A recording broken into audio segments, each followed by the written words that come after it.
Hello so creatives, it's Faustina here. Welcome to another interesting tutorial. On today's tutorial we are going to learn how to cut and sew this beautiful corporate gown that you are seeing on the screen, that you can rock with your chiffon shirt or your normal shirt. So for this particular part is for the joining and sewing of the already cut out fabric that we have already drafted and cut. So if it's something that you like to learn how I sew this beautiful gown, you can as well go back to our previous post and go and watch the drafting part of this gown before we can proceed in watching the sewing part. So these are all the patterns that we drafted for this particular gown. So the two are for the upper side while the long ones are for the down part, and this is the fabric that we work with. Is 1.5 yards of thick fabric, thick crepe that draw at one side. So we have gone ahead to transfer all our patterns to the fabric as well.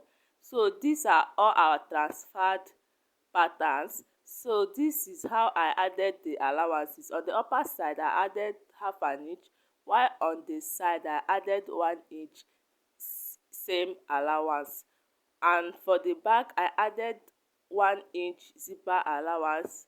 At the side I added 1 inch same allowance, while for the up I added half an inch, while at the hem part I added 2 inch hemming allowance. For the front part I added half inch on the armhole, on the shoulder and on our neckline, while by the side I added 1 inch sewing allowance.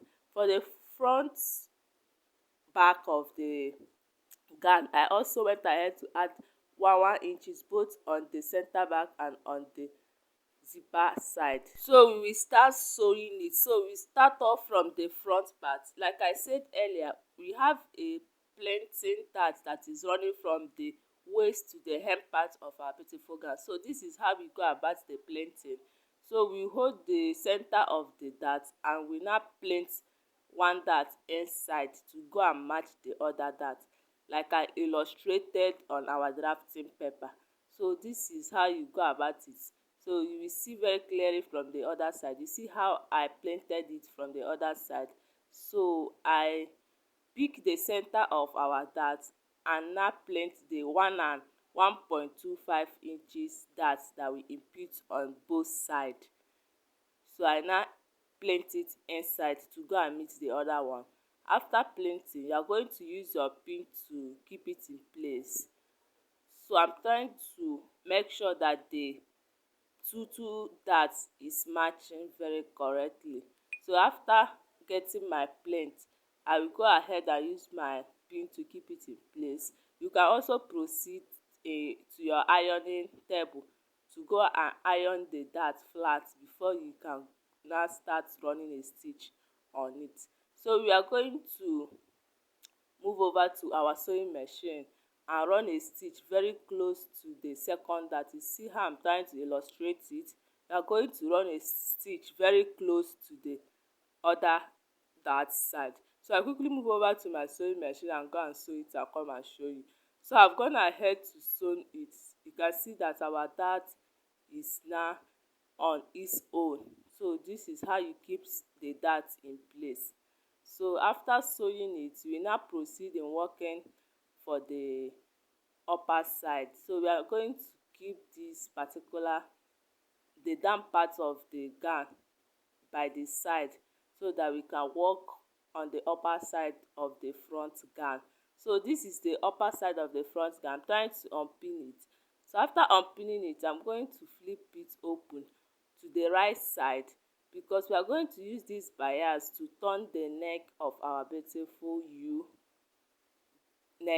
beautiful corporate gown. So this is how you are going to place your bias on the U-neck, and you are going to firstly sew on the right side first. So this is how you go about the sewing of the bias. So if you watch closely, you see that bias has two lines has two line, and this is it. So you are going to place one line that is very close to the u at the right side of the fabric first. So this is how you are going to place it, and after placing it all round to the other shoulder, we are going to now move over to our sewing machine and sew it on the right side first.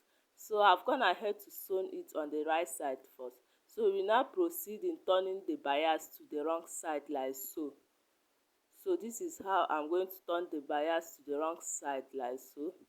And after turning it, I will pin it down, and after getting what I want, I will now move straight to my sewing machine and go and sew the bias very close like so. I'm going to sew the bias very close to keep the bias in place, very close to the bias.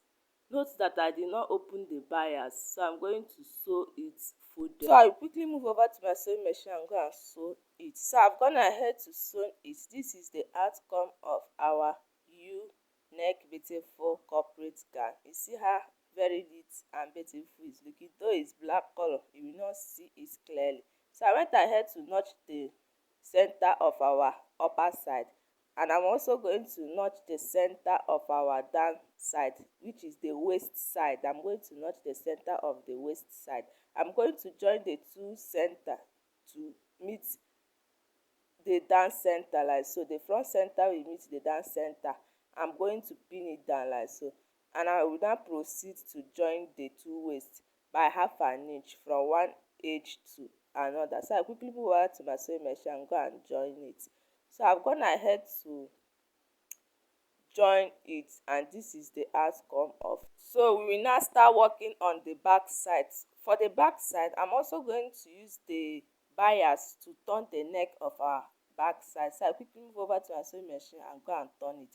So I've gone ahead to turn it like I did for the front part, so it's the same method.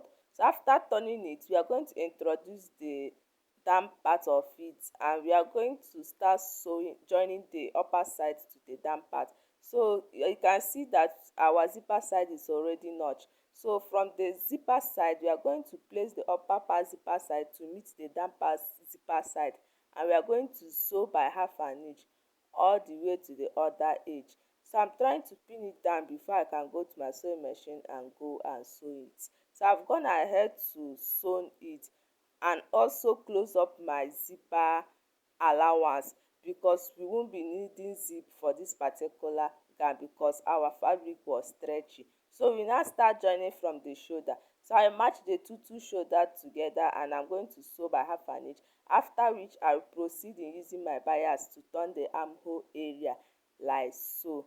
So I've gone ahead to turn the armhole area, the same method we use in turning the front u neck. So this is the same method you are going to use to turn the armhole. We will now proceed in closing up the side bodies like so. So this is how you go about the closing of your body measurement. So from the one edge to another edge, you input your body measurement, and the remaining allowance that you have, you are going to divide it into two, and you are going to share the allowance on the both sides equally. You are going to share it equally on the both sides, and after which you now proceed in joining your dotted lines like so. So after joining my line all the way to the hem part of our gown, I'm going to now go and run a stitch on it. So after running a stitch on that the other side, you are going to now flip your gown to the other side. So from the already run stitch that I have run on the other side, you now start marking your body measurement from it. So you basically start marking from the stitch that I have already run in order to complete your body measurement on the waist, on the bust, and on the hip, and also on the hem side. So this is how you go about the closing of your beautiful gown. So I also go ahead and run a stitch on the other side. So this is the outcome of our beautiful gown. So we now start marking out where we want our button to start. So for the first button, it's going to start on our waist, while from the first button we came down by 4 inches, And after coming down by 4 inches, the third button we also came down by 4 inches from the second button. So this is how you go about it. So for the side um pocket cover illusion, if you watch closely you see that the side has a pocket cover illusion, and that pocket cover illusion will start from the second button line. So from the second button line, from our planting line, so the second that line that the thread is running, I'm going to come out by 1.5 inch like so, and I'm now straightening my pocket line like so, and the pockets round all the way to the back side. So for the back side I mark out 1 inches from our side measurement. So the pocket will run from this 1.5 inches that I came in from the our planting that to the other side of our back. So this is how you go about the cutting of the cover pocket illusion. So after measuring what I have on that particular line, I had 4 inches. So I'm going to rule out 5 inches on these pieces like so. For the width I make use of 3 inches width. So I'm going to cut it out. I added 1 inch sewing allowance also. So after cutting it out, I'm going to fold the pocket cover like so, and I'm going to trim the side of the pocket cover to have that pocket cover effect by the side. You see how I'm trying to curve it by the side so that it will have that pocket cover effect. So after covering it by the side, I went ahead to cut it out, and I'm also going to cut it into two places because we are adding it on the two side. So after cutting it, this is the outcome. See how it's looking like a real pocket cover. So after sewing it, we are going to now go ahead and sew by the side so that we will be able to turn it to the right side. So I went ahead to sew it by the side and also turn it to the right side. So this is the outcome of our pocket cover. So I'm going to now start sewing it. I flip it to the upper side. I'm going to firstly sew by 1/2 inch to the upper side, after which I'm going to now bend the cover and top stitch on top of it. So I'll quickly move over to my sewing machine and go and sew the pocket cover and come and show you the outcome. So I loosen up the zipper side before I was able to sew our pocket cover effect. So this is the outcome. So you can see how beautiful the outcome came out to be. So this is the end of our beautiful tutorial. You now go ahead and hem the down side of your gown. So if you have watched to this point, thanks for watching, and please don't forget to like, subscribe and also comment. Bye. I love you all.